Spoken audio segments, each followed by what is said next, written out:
우리 교리 구조에 대해서 한 번 더 하죠. 네. 계시가 있고요. 그 다음에 하나님, 사람, 그 다음에 그리스도, 우와, 교회, 종말.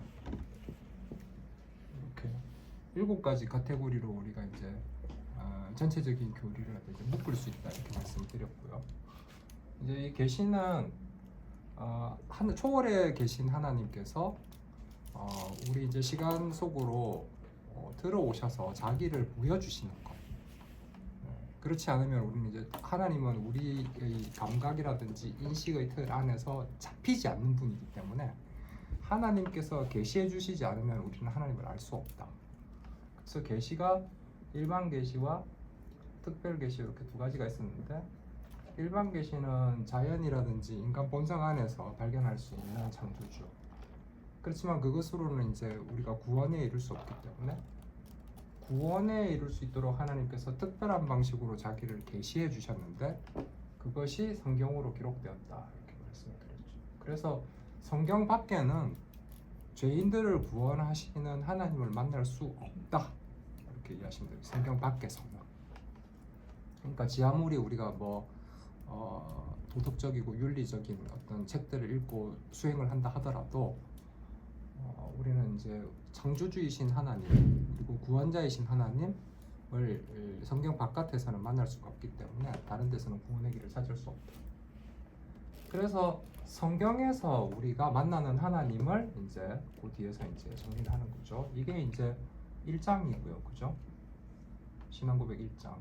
요 2장, 3장, 4장이 이제 하나님에 대해서 얘기하는데 2장이 얘기하는 게 뭐냐면 2장이 얘기하는 게 이제 하나님과 삼위일체에 관하여 성경에 나와 있는 우리가 성경을 통해서 창조주이고 구원자이신 하나님을 만났는데 그 하나님은 어떤 분이신가? 참되고 살아계신 하나님. 그래서 살아있고 참되신 하나님이라고 얘기하는 것은 죽어있고 그 다음에 거짓된 신이 존재하기 때문에 그렇게 표현한다고 말씀드렸죠. 그리고 하나님은 우리가 자주 얘기하지만 생명과 영광과 선하심과 복되심에서 홀로 충만하다. 그러니까 생명, 하나님은 바깥에는 생명이 없습니다. 그래서 성경에서 얘기하는 생명이라는 것은 하나님 안에 있을 때, 하나님과 연결되어 있을 때 우리가 살아있는 존재가 되는 것이지, 하나님 안에만 생명이 있기 때문에 하나님과 단절되어서 하나님과 관계없는 존재들은 생명이 없는 존재고요. 영광은 하나님에게만 있는 겁니다. 하나님 바깥에는 영광이 없습니다. 그래서 피조물로부터 하나님은 영광을 취하시는 게 아닙니다. 그러니까 피조물로부터 영광을 끌어오시는 게 아닙니다. 하나님은 당신의 영광을 피조물들에게 부으시는 것이지 그들로부터 영광을 끌어가지고 나의 영광을 갖다가 채우시거나 그러지 않는다. 선하신 복되심도 마찬가지죠. 하나님께서만 선하십니다. 그래서 예수님도 오셔가지고 아버지만 선하다는 얘기를 하신 거고요. 그 다음에 복되심, 하나님 안에 복이 있는 겁니다. 그래서 하나님과 연결돼 있고 교제하고 있을 때 우리가 그 복된 인생을 사는 것이지, 하나님과 단절된 인생이 아무리 많은 것을 가졌다 하더라도 비참한 상태입니다. 지난 시간에도 제가 잠깐 그런 얘기 해드렸는데, 우리가 똥통에 빠져 있으면서 스테이크를 먹는다고 해가지고 복된 인생이라고 얘기하지는 않지 않습니까? 똥통에 빠져 있으면서 내가 금가락지를 끼고 있다고 해가지고, 그러니까 우리가 어떤 상황과 환경에 처해 있느냐, 그 실상을 갖다가 성경 하나님을 통해서 우리 실상을 갖다가 이제 바로 볼 수 있게끔 해준다. 그런데 그 하나님은 삼위일체로 존재하시더라. 아버지와 아들과 성령. 그러니까 이게 공식적인 성경에서의 명칭은 성부, 성자, 성령은 아니라고 말씀드렸죠. 아버지, 아들, 성령. 왜 성령만 앞에 성자를 붙였느냐? 그거는 말씀드렸죠. 이게 성령의 사역 때문에 그렇다. 우리를 거룩하게 하시는 사역이 있기 때문에 성령만 거룩할 성자를 붙였는데, 아버지와 아들은 그럼 거룩하지 않느냐? 그건 아니라고 말씀드렸죠. 그러니까 이제 사역적 명칭이고요. 그 삼위의 하나님께서 본체, 본질은 같으시고요. 그 다음에 영광과 능력에 있어서는 동등하시다. 그래서 삼위격이 일본체로 존재한다. 그래서 삼위일체로 존재하는 거고요. 이 삼위일체의 하나님께서 이제 작정을 하시죠. 작정. 이 작정에 보면은 모든 것이 다 포함됩니다. 그러니까 뭐 우리가 작정하면서 얘기했던 게 그때 먼지 한 톨의 궤적까지도 하나님께서는 창세전에 다 작정하셨다. 그래서 모든 것입니다. 모든 것이 다 작정에 보면 들어가고요. 특별히 이성적인 존재, 천사와 사람에 대한 작정을 갖다가 우리가 따로 떼서 예정이라고 얘기했죠. 예정. 그래서 이 예정은 이중으로 이루어져 있다 해서 이중 예정이랍니다. 이 이중 예정이 이제 선택과 유기.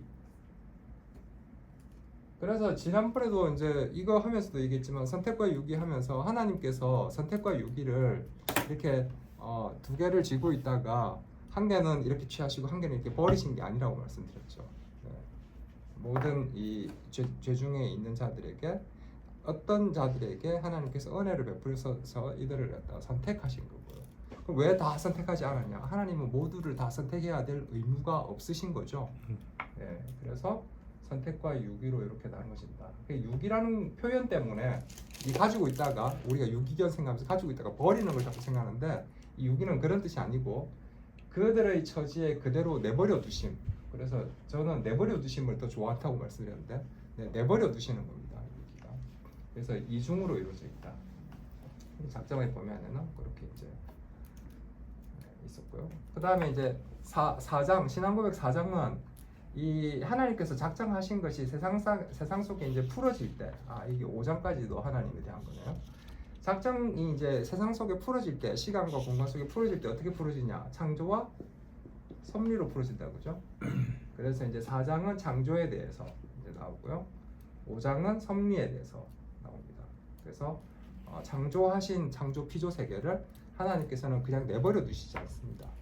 그러니까 우리가 흔히 이신론이라고 얘기하는 것처럼 알라처럼 창조해놓고 그냥 던져 놓는 게 아닙니다. 그리스 신화에 나오는 신들처럼 그냥 만들어 놓고 그냥 던져 놓는 게 아닙니다. 하나님께서는 작정하신 대로 하나님의 창조 피조 세계가 운행되고 그 질서 있게 유지될 수 있게끔 간섭하십니다. 그게 이제 하나님의 섭리다라고 보시면 됩니다. 그 다음에 사람, 성경에서 얘기하는 하나님을 만나면 하나님에 대해서 이제 사람의 존재가 보이기 시작하는 거죠. 그래서 그게 이제 6장에 나왔습니다.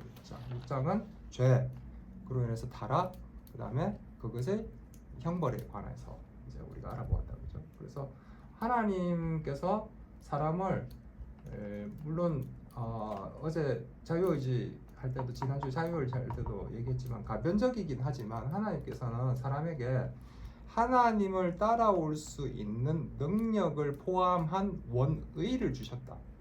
네, 원의를 부여하셨거든요. 그 원의를 가지고 하나님은 사람은 하나님을 추구하고 쫓을 수 있는 어떤 그런 상황에 있었는데 사람이 이제 교만해서 하나님과의 관계를 깨트려 버린 거죠. 그래서 하나님과의 관계가 깨지면서 사람은 원래 가지고 있던 수준에서 떨어지게 됩니다. 그것을 우리가 타락.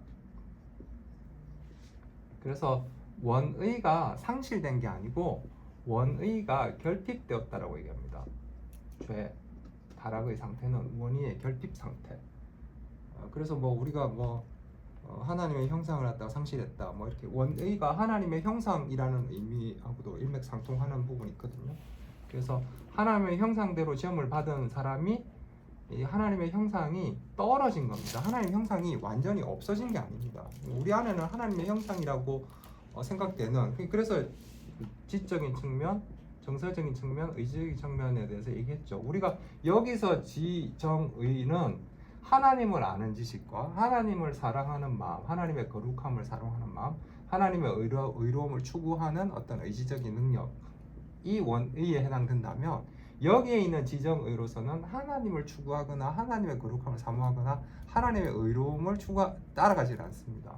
참된 것을 추구하려고 하는, 참된 것을 찾으려고 하는 것, 그 다음에 아름다운 것을 추구하려고 하는 것, 그 다음에 착한 것을 의지적으로 이렇게 선택하려고 하는 능력들은 여전히 살아 있습니다. 그래서 하나님의 형상을 가지고 있는, 이게 떨어진 상태에서는 하나님을 전혀 추구하지 않기 때문에 어떠한 방법을 써도 우리가 하나님과의 교제를 회복해서 하나님에게 있는 생명과 영광과 거룩함과 복되심을 우리가 누릴 수 없는, 그래서 비참한 상태라고 이제 말씀을 드린 겁니다.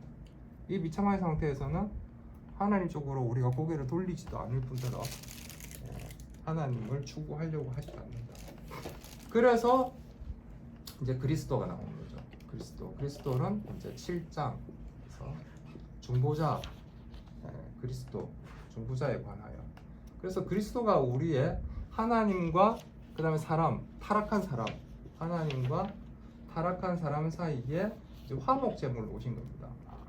왜냐하면 사람이 교만해가지고 하나님의 어떤 언약을 저버렸다, 그죠? 하나님의 언약을 깨트려 버렸습니다. 그래서 사람이 하나님에 대해서 반역을 한 거죠.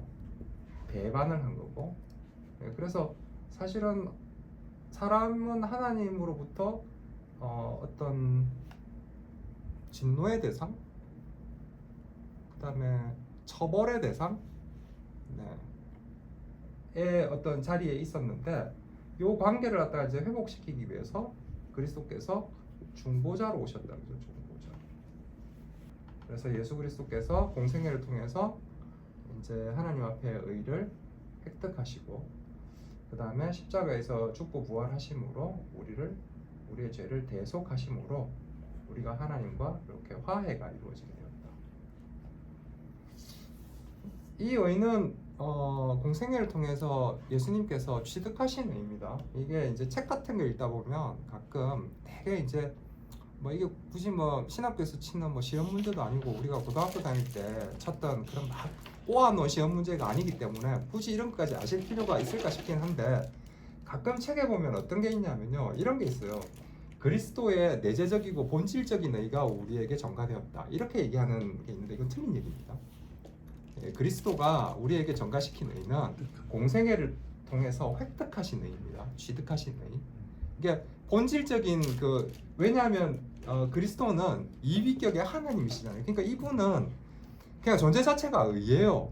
의고 거룩하심이거든요. 그러니까 그 안에 있는 의가 있는데 우리를 위해서 따로 의를 취득하신 겁니다. 우리에게 전가시키기 위해서.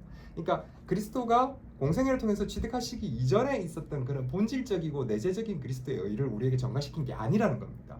이런 거는 이제 신학자들이 이제 사실 뭐 어떻게 이제 논쟁하고 하는 과정에서 나오는 표현인데, 그래도 책을 읽다 보면 가끔 이런 표현이 있는데 이걸 잘 모르면 의의 전가, 요까지만 알면 그냥 그런 의가 내한테 전가되었군 하고 쓱 넘어가기 쉬운데, 이제 이런 거 가지고 이제 신학자들이 논쟁을 하더라고요. 그 기독교 강의에 보면 그 오시안드라는 분이 그렇게 주장을 해서 칼빈에게 엄청 두드려 맞는 그런 내용이 나옵니다. 어쨌든 그리스도께서 의를 취득하셔서 우리에게 전가시켜 주시고 십자가를 통해서 우리의 죄책을 사하여 주시는 거죠. 이게 이제 그리스도 중보자에 관하여. 중보자에 관하여 하기 전에 언약이 먼저 있었군요. 네, 언약. 네. 언약이 7장이구나. 언약은 이제 우리가 크게 두 가지, 행위 언약과 그 다음에 은혜 언약으로 나누죠. 크게 두 가지.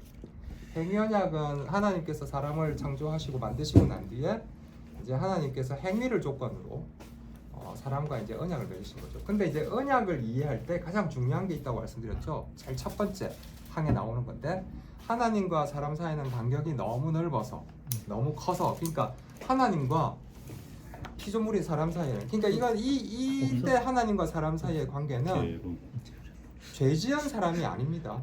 피조물인 사람입니다. 그러니까 하나님과 피조물인 사람 사이의 간격도 너무 넓다는 겁니다. 그러니까 언약이 언제 주어졌냐면 아담이 죄짓기 전에 주어졌잖아요. 주어진 이유는 하나님께서 사람과 교제하기 위해서 하나님께서 다가오시는데, 이 간격이 너무 넓고 너무 크기 때문에 이 간격을 좁히는 방법으로 우리에게 뭘 주셨냐면 언약이라는 걸 주셨다는 겁니다. 그 언약이라는 걸 주신 이유는 하나님이 우리와 교제하고 싶어서 라고 말씀을 드렸죠. 그래서 사람들은 선악을 알게 하는 나무 열매를 안 주시면 좋았을 텐데 이걸 왜 주셔가지고 우리를 죄에 빠뜨리셨냐, 뭐 이렇게 이제 얘기하시는 분이 계신데, 선악을 알게 하는 나무 열매를 먹지 말라는 언약, 즉 그 행위를 조건으로 한 행위 언약이 없으면 우리는 하나님과 사람 사이의 교제는 없는 겁니다. 그러니까 하나님과 사람 사이의 교제를 위해서 하나님은 행위언약을 주셨다. 근데 행위언약이 깨질 걸 하나님은 아셨다는 거죠. 그걸 어떻게 알았느냐? 중보자는 창세전에 세워졌거든요. 그리고 택자들은 그 중보자이신 그 이위격의 하나님 안에 택자를 묶어서 언약의 당사자로 은혜 언약을 창세전에 맺으셨거든요. 그래서 은혜 언약이 창세전에 맺어졌다는 것은 선악과를 먹고 인간이 타락할 걸 아셨다는 겁니다. 그 아셨다는 건 어떻게 아시냐? 하나님은 속성 안에 전지하심이 있으니까 그냥 하나님은 다 아는 겁니다. 물론 어떻게 해서 아는 게 아니고 다 아시는 겁니다. 네. 그래서 하나님께서 언약을 맺기로 해서 사람에게 이제 다가오셨는데 사람은 하나님이 다가오시는 그 언약을 깨트려 버린 거죠. 깨트린 것도 뭐 우리가 꼬임을 받았다 하지만 꼬임을 받았다고 해서 우리가 이 언약을 안 깨트릴 수도 있었는데 적극적이고 자발적으로 이 언약을 깨트린 겁니다. 내 의지를 써서.